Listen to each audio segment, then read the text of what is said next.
What's going on, everybody? Welcome to another brand new installment of Renegades Reviews, exclusively here as always on the Casa D18 Studios channel.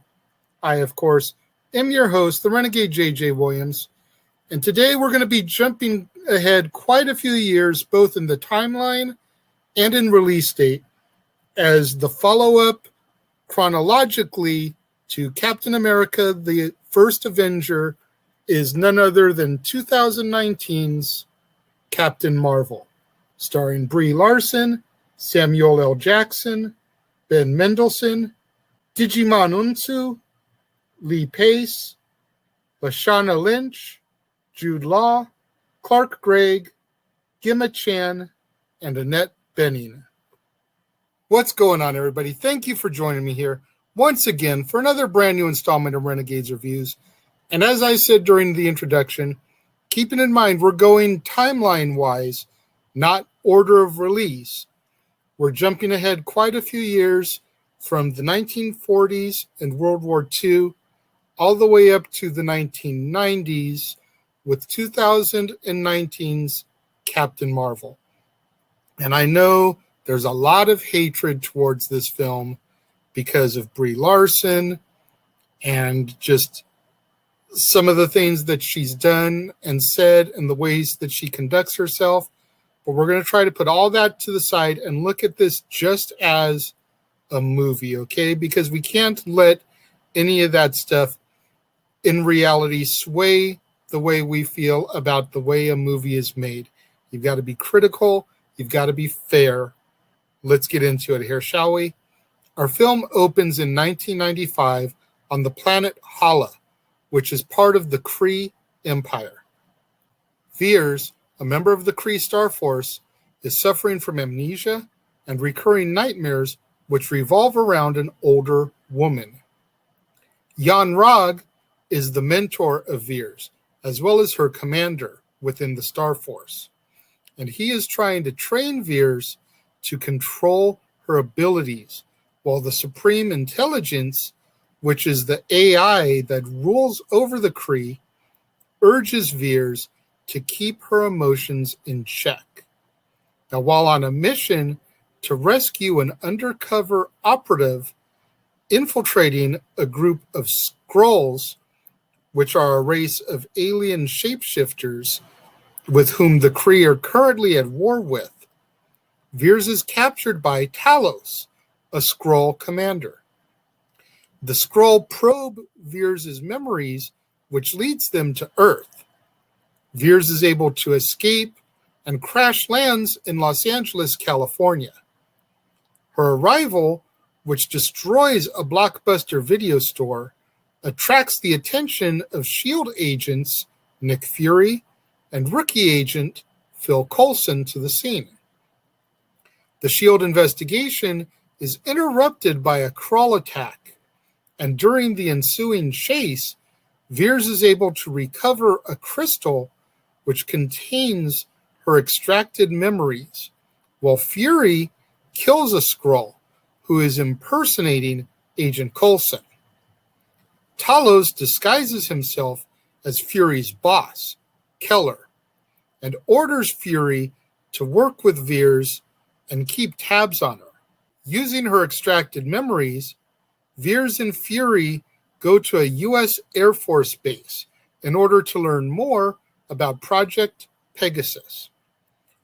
There they learn that Veers was once a pilot who was presumed dead back in 1989 when testing an experimental lightspeed engine that was designed by Dr. Wendy Lawson, who just happens to be the woman from Veers' nightmares.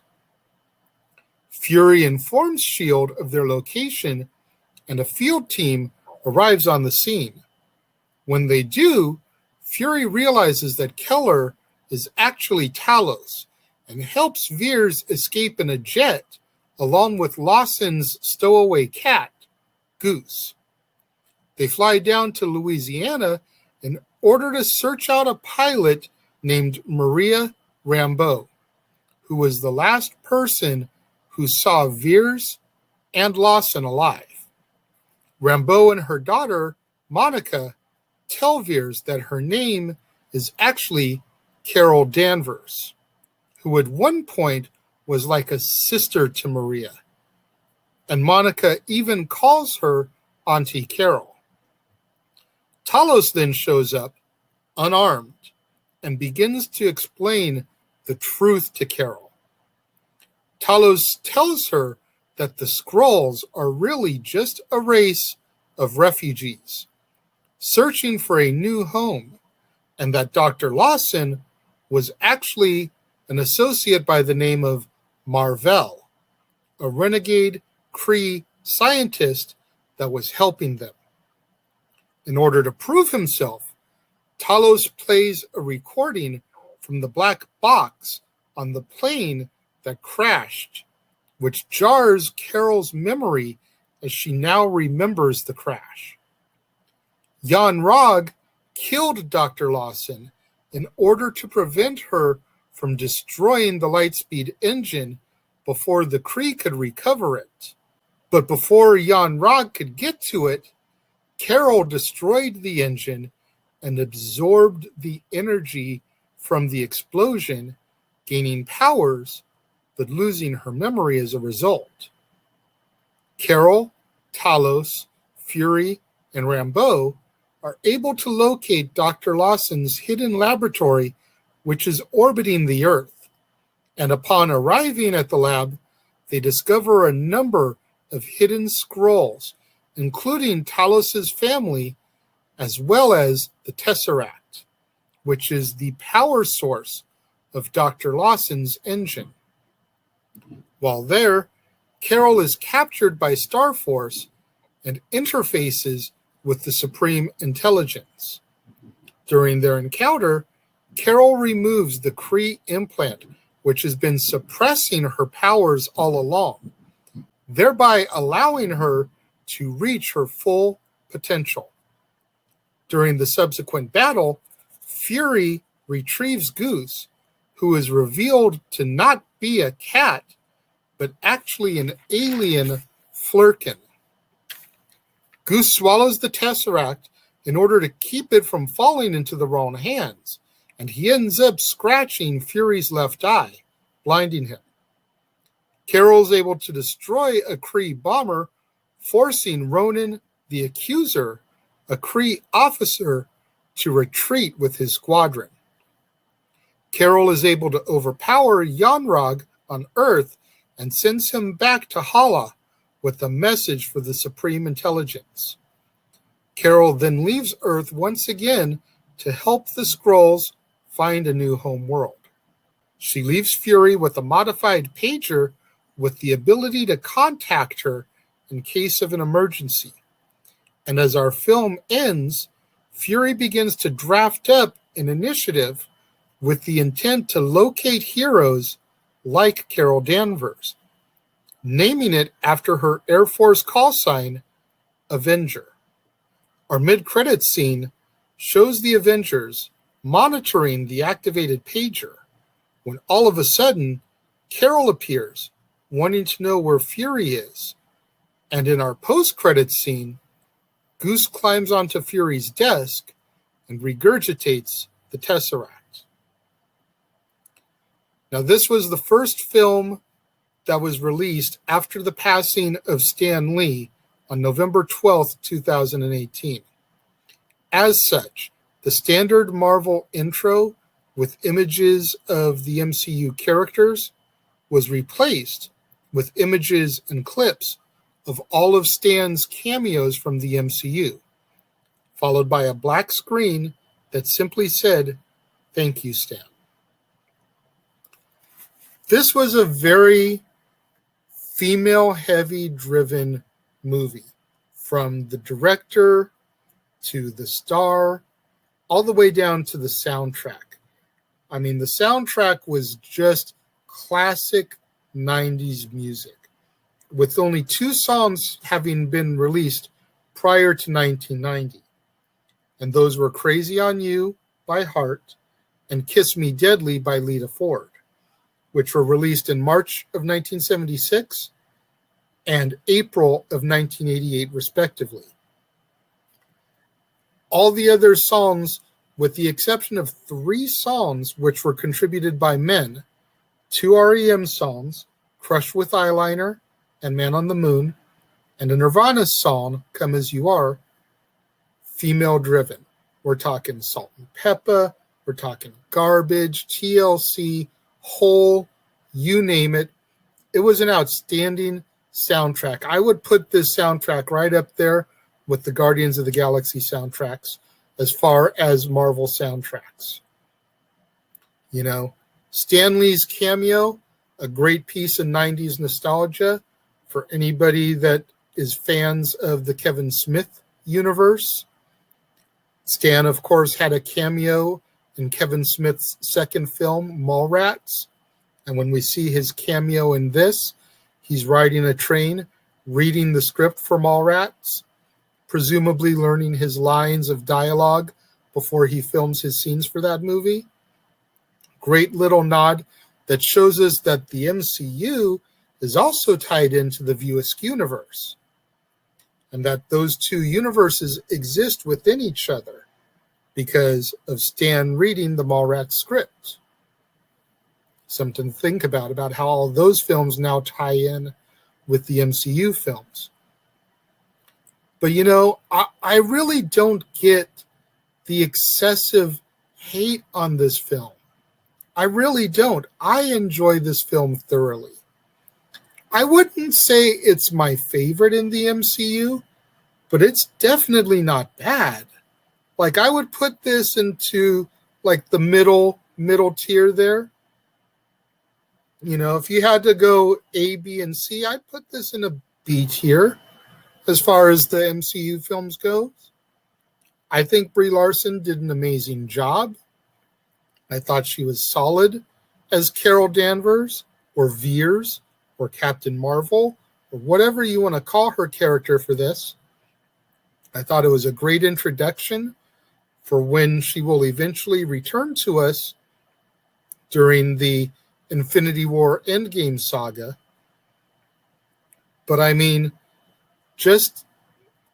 I thought there were so many things that they touched on here. The loss of Fury's eye. Granted, I was kind of hoping for a better explanation for how Fury lost his eye, as opposed to getting scratched by a cat or a flurkin. I figured that considering how badass Nick Fury is, it would be a little bit of a bigger reveal as to how he lost his eye. That was honestly my only complaint about this film, was how Nick Fury lost his eye. I thought that was a lame way to do it. Everything else, though, in this film, I thoroughly enjoy. So much so that when it comes down to my rating for this film, I easily give Captain Marvel 4 out of 5 stars. I feel this was a really solid entry in the MCU. Like I said, it's not the best, but it's definitely not the worst. What do you guys think of Captain Marvel? If you guys are watching the premiere, let me know. Leave your comments over here. If you're watching on demand later in the day, leave your thoughts and comments down here. Tell me what you think about Captain Marvel, where you would rate it. Make sure you guys get out there on social media, though. Get those hashtags trending for me. Hashtag Casa D18 Studios, hashtag Renegades Reviews, hashtag Renegade Returns, and of course, the ever popular hashtag Shenanigans. We interrupt this episode of Renegades Reviews for an important announcement about merchandising. Merchandising? What's that? Merchandising. Come, I'll show you. Merchandising, where the real money's made. Make sure you go over to teespring.com/stores/Jeff Meacham Network for all the t-shirts you see here from the West Coast professor, Jeff Meacham himself. You can get shirts for the Jeff Meacham Network, Talk Wrestling, as well as the red and gold Meachamania shirts. And while you're there, don't forget to get your shirts of the Casa D18 Studios Brotherhood, the Dads on Wrestling shirt, the Renegade JJ Williams, Statboy Sports Bar, and the hashtag StatBoyApproved shirt. Make sure you go over to teespring.com/stores/Jeff Meacham Network and score your shirts today.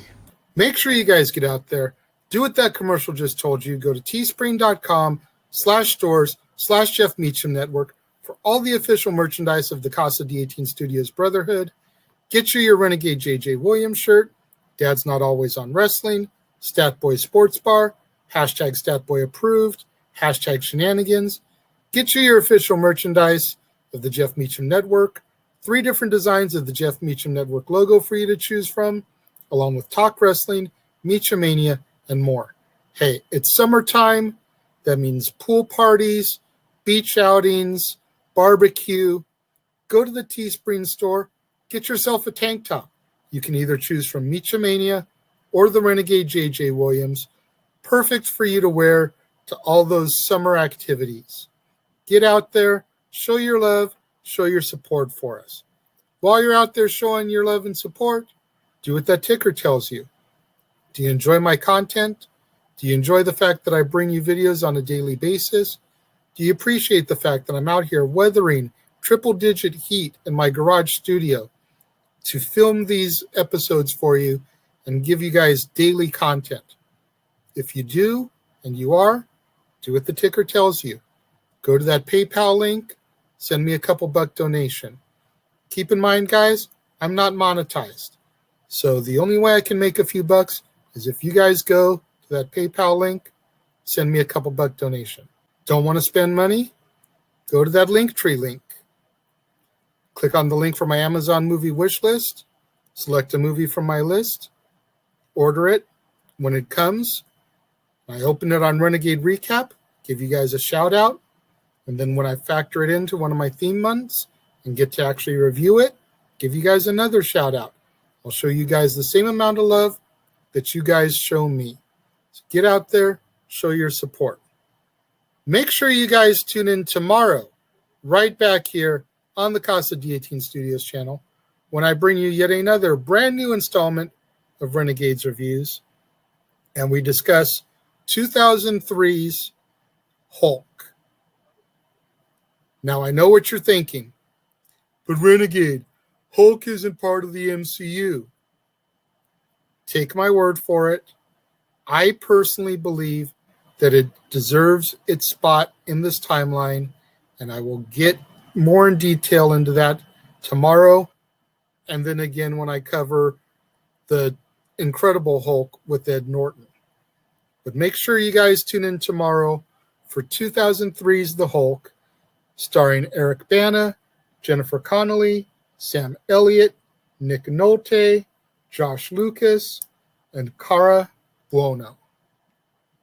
You're not going to want to miss out tomorrow, right here on the Renegades Reviews, on the Casa D18 Studios channel, when I discuss this controversial entry into my MCU timeline. To all my loyal fans and viewers out there that have been watching along for the premiere, leaving your comments over here, thank you very much. I greatly appreciate it. All my loyal fans and viewers out there watching a little bit later in the day on demand, leaving your thoughts and comments down here, thank you very much. I greatly appreciate it. I appreciate each and every one of my loyal viewers that tune in on a daily basis and show their love and support with me. Thank you very much for tuning in.